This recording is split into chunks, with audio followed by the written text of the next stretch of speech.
आज आमच्या चेहऱ्यावर जे हास्य दिसतंय ना, ते एका महिन्यापूर्वी नव्हतं. आम्ही खूप डिप्रेशनमध्ये होतो एका महिन्यापूर्वी. आजच्या तारखेला शेगावच्या शिबिरामध्ये होतो. आज आम्हाला स्वामीजींमुळे हे आमच्या चेहऱ्यावरचं हास्य आलेलं आहे.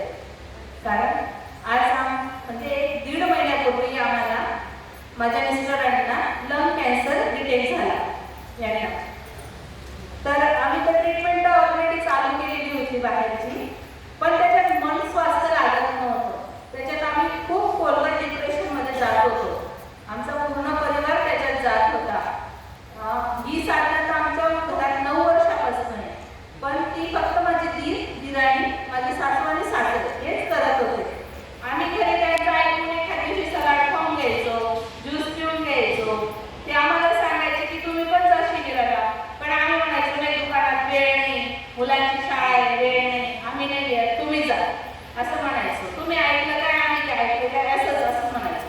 पण जेव्हा आम्हाला हे डिटेक्ट झालं, आम्ही डिप्रेशनमध्ये जायला लागलो, तेव्हा आमचे दीर माझ्या सासऱ्याने सांगितलं की तुम्ही शिबिराला जा, ते तुमचा केमोचा टाईम तुम्ही ॲडजस्ट करा. आणि आम्ही केमोचा टाईम ॲडजस्ट करून आम्ही शिबिराला गेलो. शिबिराला गेलो तर फक्त आमचं तिकडे ओळखीचं कोणीच नाही, आम्ही दोघंच. तर आम्ही त्या तिथे गेल्याबरोबर त्या तिथल्या भाऊंना भेटलो, त्यांच्याकडे आम्ही रजिस्ट्रेशन केलं होतं. तर ते भाऊ म्हणायचे काय होत नाही, म्हणजे साधे आपले भाऊ होते, ते एवढं विश्वासाने आम्हाला सांगत होते की काय नाही, तुम्ही याच्यातनं लवकर बरे होणार. म्हणजे जे आम्ही एवढ्या मोठ्या डॉक्टरांकडे जात होतो, ते सुद्धा आम्हाला गॅरंटी देत नव्हते की तुम्ही बरे होणार, बघू कंट्रोल होईल असं ते बघत होते, वाट बघू, असं ट्रीटमेंट चालू करू. पण विश्वास खात्री त्यांनी आम्हाला दिलेली नव्हती की तुम्ही याच्यातनं निघणार आहे. पण तिथे पहिली पायरी चढल्यावर तिथल्या साधकांनी आम्हाला सांगितलं की तुम्ही लवकर निघणार आहे याच्यातनं. म्हणजे तिथेच आमचा पॉझिटिव्ह आउटलुक चालू झाला. आम्ही शास्त्रीजींना भेटलो. खरंच आमच्या जीवनात त्यांच्यामुळे हास्य आहे. आज आमच्या पूर्ण परिवारामध्ये जो आनंद आज रुजतोय तो फक्त स्वामीजींची देण आहे, शास्त्रीजींची देण आहे ती. खरं त्यांनी आमच्यात विश्वास ठेवला पाहिजे की कॅन्सर म्हणजे रोग नाही, असं त्यांनी आम्हाला पहिल्या दिवशीच सांगितलं. कॅन्सर म्हणजे आजार नाही, फक्त पेशीच्या जे नॉर्मल आहेत त्या अबनॉर्मल झालेल्या आहेत आणि तुम्ही याच्यातनं लवकर बाहेर पडणार, हा विश्वास त्यांनी आम्हाला दिला. आणि तेव्हा आमच्या चेहऱ्यावरचं हास्य परत आलं की विश्वास निर्माण केला की रोगाला घाबरायचं नसतं, तर त्याला सामोरं जायचं असतं. आणि त्याच्यातनं आम्ही आज खरंच बाहेर निघतो की हा आमचा विश्वास आहे. सत्य स्वामींच्या शास्त्रींच्या कॉन्टॅक्टमध्ये असल्यामुळे त्यांनी आम्हाला परत या शिबिराला बोलवलं होतं की तुम्ही जळगावला परत या भेटायला. इथे आल्यावरही त्यांनी आम्हाला सांगितलं की तुम्ही निघून गेले याच्यातनं, बस आता खूप आनंद झाला या गोष्टीतनं. त्यांच्याच बरोबर माझी पण शास्त्रीजींनी रिपोर्ट बघितलं तर मला ही शुगरची गोळी होती कोरोनानंतर आणि थायरॉइडची गोळी होती. हे पहिल्या दिवशीच त्यांनी माझी शुगरची आणि थायरॉइडची गोळी शेगावलाच बंद केली होती आणि आजपर्यंत ती गोळी बंद आहे. आम्ही फक्त साधनेला जोडून महिनाच झालेला आहे आमचा, तरी आम्हाला एवढा फरक आम्हाला दिसतोय. आजही आम्ही रिपोर्ट काढले शुगरचे काय आणि थायरॉइडचे ते सगळे नॉर्मल आहे. आणि कुठलंच काही एवढं सोडलं याचं काहीच नाही. फक्त 3:30 वाजेपर्यंत आपल्याला कच्च्यावर राहायचं, दुसरं काहीच एवढं पथ्य नाही. तुम्हाला हे सोडून द्या, ते सोडून द्या, चहा सोडून द्या, फक्त चहाच आपल्याला हे असतं. पण ही आयुर्वेदिक चहा पिली तर चालते, आपल्याला देतात ते स्वामीजी. मग फक्त डाएटने सुद्धा आपलं जीवन बदलू शकतो हे आम्हाला स्वामीजींनी सांगितलं. आमच्या जीवनात तो खरंच खूप फरक दिसतोय. आपल्याला इथे आपण 60 दिवस आहे, हे रामराज्य चालू आहे. हे काय रामराज्य आहे, आपल्या ताईंना ऐकता येतंय, ताटं सगळं खूप छान वाटतंय की नाही, हे रामराज्य आहे.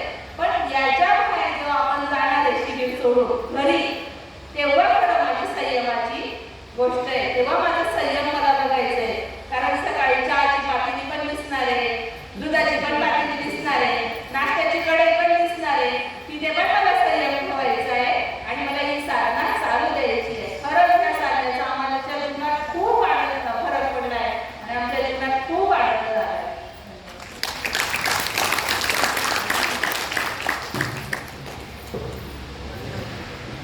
माईक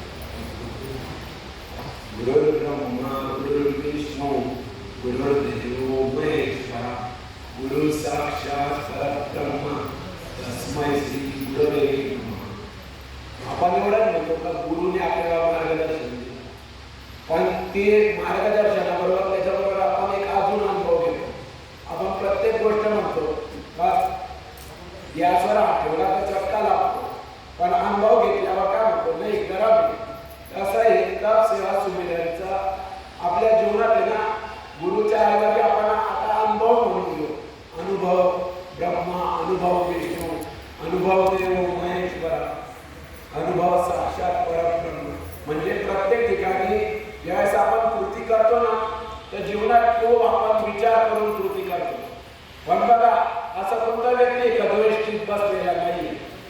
कोणी आहे का त्याने हातवरती करा. प्रत्येक गणेष्टीत बसलेला आहे. तो 2 तास 4 तास किंवा 12 तास एसटीत बसतो. गेल्यानंतर तो सहज उतरून जातो आणि ठोकला तर म्हणतो अरे माझा हात तुटला, पाय तुटला. पण इथं आपल्या जीवनाची नौका जर आपल्याला पार करून देणार आहे, तर त्याबद्दल आपण एवढंच म्हणू शकतो का जीवन नौका डगमग डोले, तूच आहे तारणहार कन्हैया, तूच आहे तारणहार. बघा तप म्हणजे काय. आपल्या खूप मोठ्या भाषेत आपल्याला हिमालयात जाऊन नाही बसायचंय, तर स्वतःच्या इंद्रियांवर संयम करायचा आणि स्वतःच्या शरीरासाठी कृती करायची. सोप्या भाषेत जे मला समजलं ते मी सांगतो. सेवा म्हणजे काय, तर दुसऱ्यासाठी मनाने केलेली कृती म्हणजे सेवा. त्याच्यासाठी तुम्ही तुमच्या घराचं सगळं देऊन द्या असं कोणीच सांगत नाही, पण मनाने केलेली कृती म्हणजे सेवा. आणि सुमिरन म्हणजे काय, माझा प्रभूशी, माझ्या आत्म्याशी माझा संबंध जोडणे म्हणजे सुमिरन. यावेळेस मी पहिल्यांदा शेगावला गेलो ना, त्याच्या अगोदर 1.5 महिना मला रिपोर्ट काढायला लागला. सगळ्यांना विचारला तर कोणी काय म्हणायचं, बघू जे पुढे. डॉक्टरांना विचारला तर पुढे. पण जिथे आपण इथे आल्यावर सगळ्यांना तर काय होतं, बीपी मोडले जाते. माझी बीपी ना ज्यावेळेस घरी होतो तर तिथं त्यांनी मला डॉक्टरांनी सांगितलं तुझी 20ची बीपी म्हणजे 20ची गोळी 40 आहे म्हणे, तुझी बीपी वाढलेली आहे म्हणे, कुठे जास्त तुझा डोस वाढवावा लागेल म्हणे. शेगावला गेलो आणि फक्त बीपी मोजणाऱ्याने विचारलं का काय झालंय, बीपी कशामुळे. म्हटलं मला लंग कॅन्सर आहे. मनात खूप भीती होती, पण त्या जो साधक होता त्याने फक्त बीपी मोजली आणि म्हणून तुझं वय म्हटलं 46. म्हणजे तो अजूनही दुर्बळ 50 वर्षाचा. एवढा एक छोटा साधक, पण तरी त्याने माणसाला एवढी मोठी हिंमत केली. आणि जिथे आपण लाख रुपये देऊन आपले रिपोर्ट काढले, तो लॅब घ्या का तो डॉक्टर घ्या, याने नाही सांगितलं का काय बघू रिपोर्टवर बघू, पण त्याने नाही सांगितलं. तिथे मला समजलं शेगावला का डॉक्टर किंवा कोणी किती मोठं राहावं, पण तो आपल्या जीवनाचा एक श्वास वाढवू शकत नाही किंवा कमी नाही करू शकत. आपल्या जीवनाचा प्रत्येक श्वास वाढवणारा तो भगवंत आहे का जो आपल्या सगळ्यांचा हृदयात आहे. याची अनुभूती मला शेगावला आली. आणि त्याहून पुढे सांगितलं, पण एकच अनुभव सांगेल का जसं श्यामादेवीने सांगितलं का माझ्या जीवनात दशांश किती महत्वाचा आहे. दशांश म्हणजे काय बरं, सोप्या भाषेत आपण जर बघायला गेलो तर आपण आपल्या घरात काम करणारी बाई ठेवतो, तिला एक रोजचा रोज पगार देतो का नाही, का कोणाच्या इथं अशी बाई आहे कधी फुकटात करून जाते आहे का कोणी. इव्हन आपल्या घरी आपली बहीण सुद्धा आली ना, तिने थोडीशी मदत केली तरी आपण काय म्हणतो, थँक्यू तू होते म्हणून एवढे पाहुणे मी सांभाळू शकली, नाही तर मी पाहुणे जेव्हा बसू का तुझे. म्हणजे किचनमध्ये गप्पाची स्थिती येते. पण तिथे श्यामादेवीने सांगितलं समजलं दशांश म्हणजे काय, तर माझे जे 10 इंद्रिय आहे त्या प्रत्येकाचा एक भाग म्हणजे तो दशांश. मग मी संध्याकाळी ज्यावेळेस मला समजलं तर माझ्या खिशात जे होते त्याच्या पुढे याच्या मी दशांश शास्त्रीजींना दिला. शास्त्रीजी म्हणे का जो व्यक्ती 3 महिने होत नाही त्याच्याजवळ मी दशांश घेत नाही, पण तुला जर समजलंय तर मी पेंडिंग मध्ये लिहून ठेवून घेतो म्हणे. आता मला काही माहीत नाही, पेंडिंग मध्ये लिहून ठेवलं, पण त्याचा एक अनुभव सांगतो. आता मी माझा रेस्टॉरंट आहे, मला त्रास झाल्यामुळे मी माझा